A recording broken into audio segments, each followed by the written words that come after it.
stretch of water you see to your right was just a small stream passing through Keller and Mustard in about 15 acres. A certain Mr. Sutton of Aaron was the idea to open up the stream to create a channel to cross its watermill, thus diverting the main river. This action not only stopped boats from reaching Newark, but much more significant time, the depth near the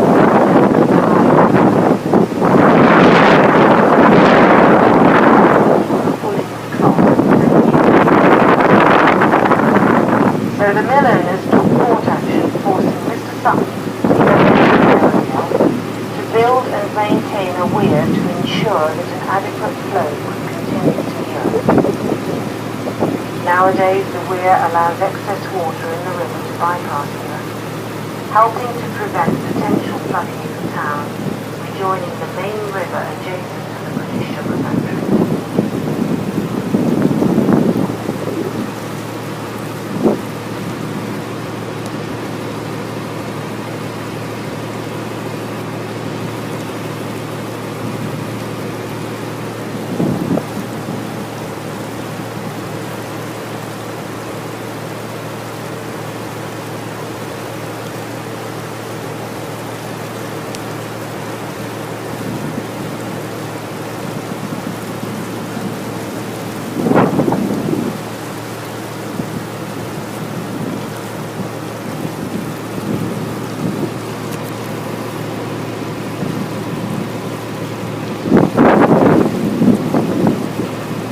Now we get to Staithorpe Natural Gas-Fired Power Station, which began full commercial operation in November 2010.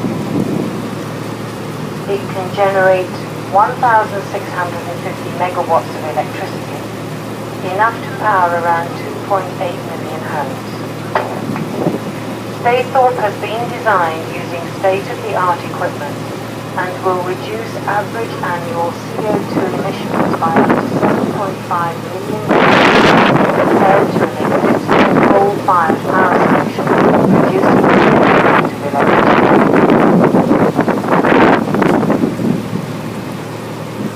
The site at Staithorpe previously housed two coal-fired power stations with a combined output of 400 megawatts, but these were closed in 1994. Construction of the new power station began in 1998, but was put on hold until 2 years later, as there was already sufficient generating capacity in the UK at that time. In 2007, work once again began on the station. During construction, the GMB trade union was displeased with the main contractor, Ulster, who recruited